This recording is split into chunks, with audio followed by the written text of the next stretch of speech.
aí não é a muçulmana, aí é um rabino, é a visão dos judeus acerca de Jesus. Pode soltar, depois a gente vê a muçulmana. Esse é um rabino. Como é que os judeus veem Jesus? Por que os judeus estão querendo em Jesus o Yeshua? Na verdade, essa é uma das perguntas que eu mais recebo. É muito simples, por dois motivos. Jesus não cumpriu os requisitos que precisam ser cumpridos para ser uma Mashiach. E o segundo, que as nossas escrituras são nossas, a gente entende o que eles falam. As nossas escrituras falam totalmente ao oposto do que eu cristianismo prega. Se você quer estudar mais, aprender mais, entra no meu canal do YouTube, que lá tem aulas e aulas sobre esse assunto. Pronto. Essa é a visão que os judeus têm de Jesus. Jesus para eles não é o Messias. Jesus para ele, e alguns ramos do islamismo ou do judaísmo, Jesus é um impostor. Vocês viram aquela cena em Israel que passou outro dia na internet? Um pastor foi tentar pregar o evangelho naquele muro lá de Jerusalém, e quase que ele era inchado lá. Então, para os judeus, Jesus não é Deus. Para os judeus, Jesus foi um mau judeu. Para os judeus, Jesus não cumpriu, como ele fala aí, é a compreensão que tem de como seria o Messias. Para o judeu, Jesus não é o Messias. Outro dia eu vi na televisão uma senhora com a bandeira de Israel, dizendo que Israel era um país cristão. Precisava conhecer, precisava ler, precisava compreender, não é um país cristão. Eles não aceitam Jesus. Claro, lá tem muitas igrejas, mas é lá por causa do catolicismo, da religião ortodoxa, mas o povo, mesmo o judeu, ele não aceita Jesus como Messias. Tem um ramo do judaísmo chamado judaísmo messiânico, que os judeus não consideram eles judeus, mas eles se consideram judeus, fazem as práticas judeus e aceitam Jesus. É um ramo, uma dissidência do judaísmo. Agora nós vamos ver como é que o islamismo vê Jesus.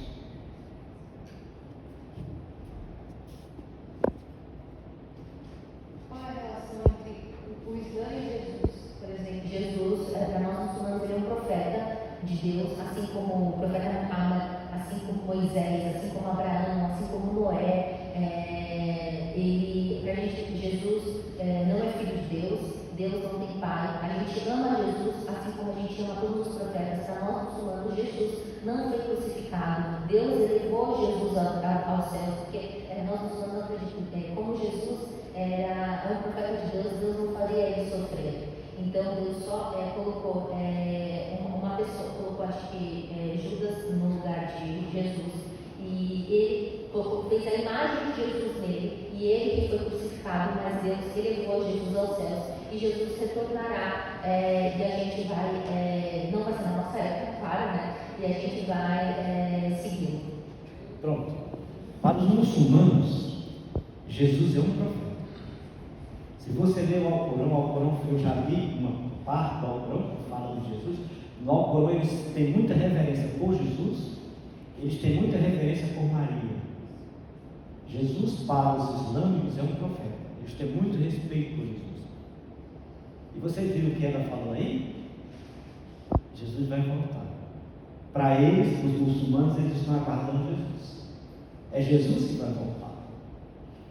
E Jesus vai voltar e na compreensão deles vai instaurar um novo mundo de paz, sem mais guerra, Eles chamam Jesus de Issa. Então, Jesus é Issa. Jesus é um profeta. Jesus disse que o Consolador viria. E o Consolador é Maomé. Entendeu, Antônio? Se você for observar direitinho, nós estamos mais próximos deles do que os judeus. Não é verdade? A grande diferença que acontece entre as religiões é de natureza política e não teológica. Do ponto de vista teológico, cada um tem o seu ramo, tem a sua. Quando elas brigam, quando tem as guerras, é a política. É a política. Não é a religião. Entendeu?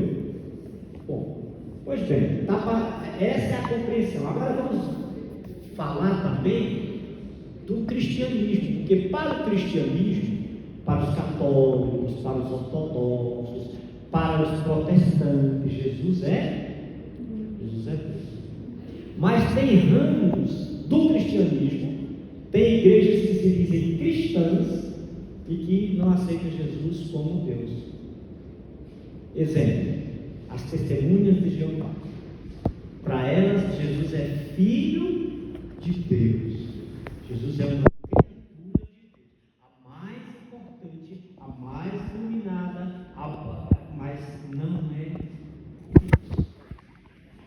Outro ramo também do cristianismo que não tem Jesus como Deus são os kardecistas, espíritas kardecistas. Os espíritas kardecistas, eles se dizem cristãos. Se você conversar com qualquer espírita, eles vão dizer que são cristãos. Eles têm o evangelho, que é o evangelho segundo o espiritismo deles, que é o evangelho de Jesus interpretado na ótica deles, mas eles também não acreditam na divindade de Jesus. Jesus não é Deus. Jesus é o espírito mais evoluído e mais perfeito que existe, que está mais próximo de Deus, mas não é Deus. Entendeu? Por que é importante a gente entender essa doutrina, a doutrina da divindade de Jesus? Porque ela faz parte da nossa identidade. A nossa identidade adventista faz parte da nossa identidade crer que Jesus é Deus. E por que é que nós cremos que Jesus é Deus? Porque a Bíblia diz que Jesus é Deus. E para nós, a única fonte de fé, qual é? A Bíblia. Para nós não tem outra fonte de fé que não seja a Bíblia. E se você for observar, por exemplo, Mateus no capítulo, não precisa vocês pesquisarem, se o José quiser jogar aqui, que eu vou falar alguns textos, por exemplo, Mateus 1:23. Mateus 1:23 é aquela parte que o anjo aparece a Maria, anunciando para ela que ela vai ser mãe do Salvador. Qual é o nome que ele diz que Jesus vai ter? Emmanuel. Emmanuel significa o quê? Deus conosco. Deus conosco. E Mateus cita esse trecho como cumprimento de uma profecia de Isaías, que diz que Jesus que será Emmanuel. João, no capítulo 1, do verso 1 ao 14, diz assim: no princípio era o verbo, né? No princípio era o verbo, e o verbo estava com Deus, e o verbo era Deus, e o verbo é Jesus, é o Logos. Verbo em grego é Logos. Então Jesus é Deus na compreensão do Evangelho de João.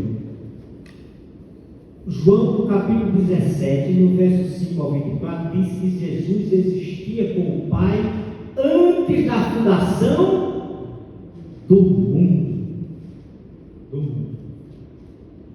Agora, se você vê Hebreus, capítulo 1, de 5 a 9, é Jesus falando, é Deus falando através do autor da epístola, quando ele cita o Salmo, onde Deus diz que Jesus é Deus. Por isso que nós acreditamos que Jesus é Deus. E por que é que Jesus é Deus? Quando Deus criou a criatura humana, ele era a coisa que Deus mais ama, é a criatura humana. E a criatura humana se afastou de Deus pelo pecado. O que nos afasta de Deus é o pecado. E Deus ficou triste porque a criatura humana se afastou de Deus. Mas a criatura humana também ficou triste porque se afastou de Deus, porque perdeu a comunhão com Deus. Por isso que todo ser humano sente um vazio profundo na alma, que ele busca preencher esse vazio com coisas que são materiais, que são visíveis e que são perecíveis. Alguns buscam preencher esse vazio através de algum dom natural que Deus deu a eles. Outros buscam através do sexo, através do dinheiro, da riqueza, e não conseguem preencher através da troca. Por quê? Porque esse vazio que está na alma é do tamanho de Deus. E só quem preenche ele é Deus. Só quando a criatura humana aceita a comunhão perfeita com Deus, e essa comunhão perfeita é feita através de Jesus. Porque Deus, no seu infinito amor por nós, para que nós não continuássemos uma vida perdida, longe dele, ele se fez criatura humana, se tornou um bebê, veio viver a nossa experiência humana em tudo aquilo que nós vivemos. Jesus chorou, sentiu saudade, sofreu. Jesus foi tudo do ponto de vista humano, menos o pecado. E como o salário do pecado é a morte, Jesus era a única criatura humana que não merecia morrer. Então Jesus se immola por nós. Jesus, quando ele entrega a vida para transformar a minha vida em assim, para não passar a eternidade sem isso. E aí, em Mateus 17, 7, tem uma parte bem interessante que diz assim: a lei veio através de Moisés, mas a graça veio através de Jesus. E o que é a graça? A graça é aquilo que transforma a nossa vida, é aquilo que não nos custa nada, mas que transforma o nosso ser, que opera milagres na vida de cada um, que transforma realidades. Então e o que é que Jesus fala para nós nesta noite a respeito de si? Eu vou citar aqui alguns versículos para que a gente reflita direitinho sobre como Jesus quer se relacionar conosco. Ele diz lá em Mateus 11, 28: vinde a mim, todos os que estão cansados, todos os que estão magoados, todos os que estão feridos, que eu vos aliviarei. Vinde a mim, todos aqueles que estão sentindo o fardo da vida pesando. Então, quando você estiver com o fardo da vida pesando mais do que você poderia aguentar, vá a Jesus. Vá a Jesus. Eu vivi uma experiência recente. Eu ia fazer um exame e terminei operando o coração. Eu terminei ficando na UTI. Eu nunca orei tanto na minha vida. E eu confesso para vocês que eu nunca senti tanta paz. E olha que a gente, às vezes, a gente nem conseguia orar. A minha esposa era minha acompanhante, e sempre que a gente começava a orar, chegava um enfermeiro, chegava um médico, chegava na UTI, assim, né? Mas a gente sente a presença de Deus na vida da gente. Por isso que ele dá um outro conselho em João 15, de 5 a 6. Ele diz assim: olha, eu sou a videira, vocês são os ramos. Para que você dê fruto, para que a sua vida seja uma vida repleta de paz, de harmonia, de plenitude, você precisa estar ligado a mim. Entendeu agora? O ramo separado da videira não dá fruto, só dá fruto se estiver ligado na videira. E aí? Porque Jesus, ele tem uma pedagogia fantástica. A pedagogia de Jesus é nos ensinar com as experiências concretas do dia a dia da vida. Por isso que ele fala da roça, da semente, do dos pássaros, dos rios. Porque Jesus trabalha com a nossa experiência de vida, com a história de vida de cada um. E Ele, onde a gente pode encontrar Jesus? Olha que coisa linda. Mateus 25:35 diz assim. Essa história aí do capítulo lá, 25 de Mateus, ele fala do fim dos tempos, quando ele vier. Aí ele diz que vai chamar aqueles que são dele para ficar à direita dele, e vai dizer assim: vinde a mim, benditos do meu Pai, porque eu tive fome e você me deu de comer, eu tive nu e você me vestiu, eu estava preso e você foi me visitar, eu estava doente e você me visitou, eu estava faminto e você matou a minha fome, eu estava com sede e você me deu de beber.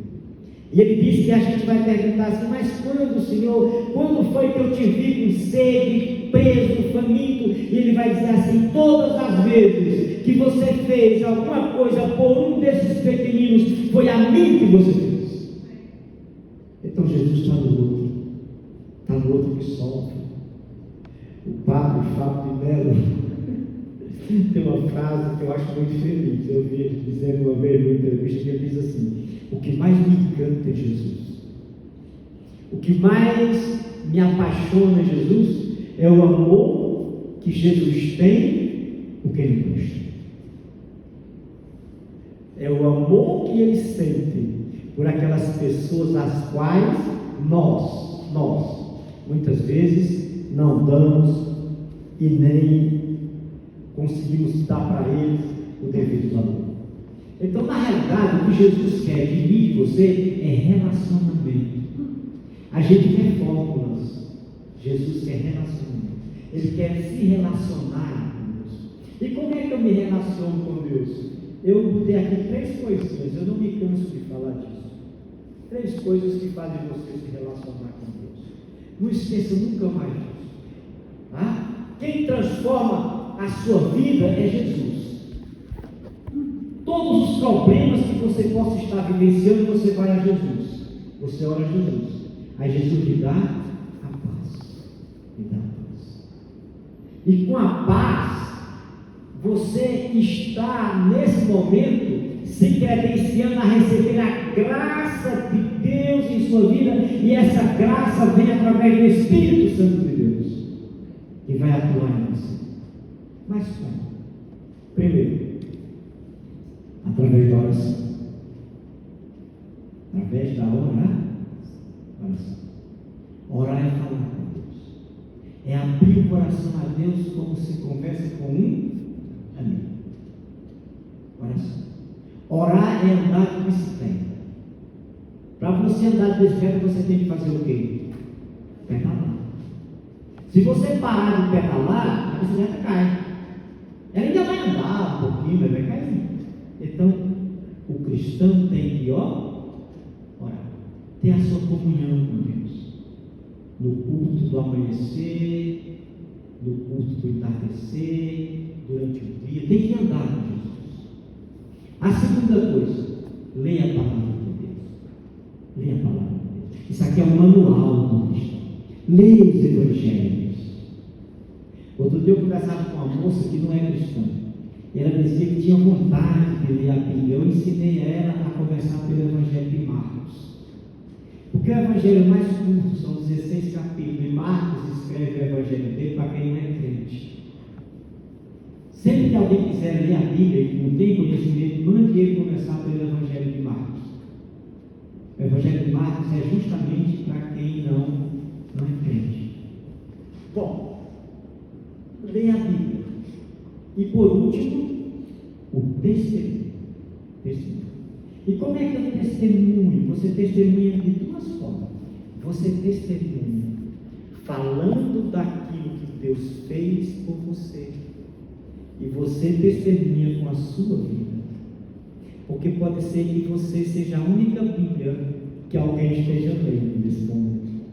No seu local de trabalho, na escola, na família, na vida.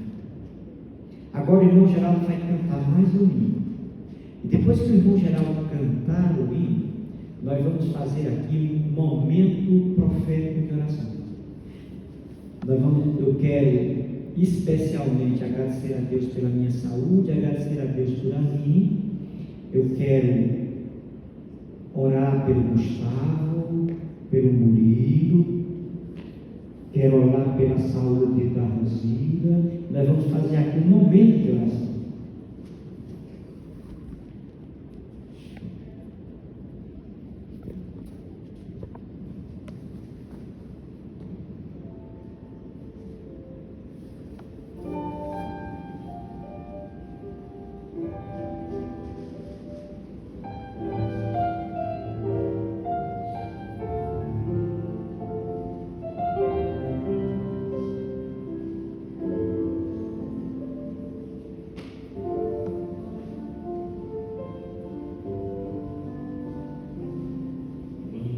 Jesus te chama e tu não vês. Para onde vais então? Voltas para o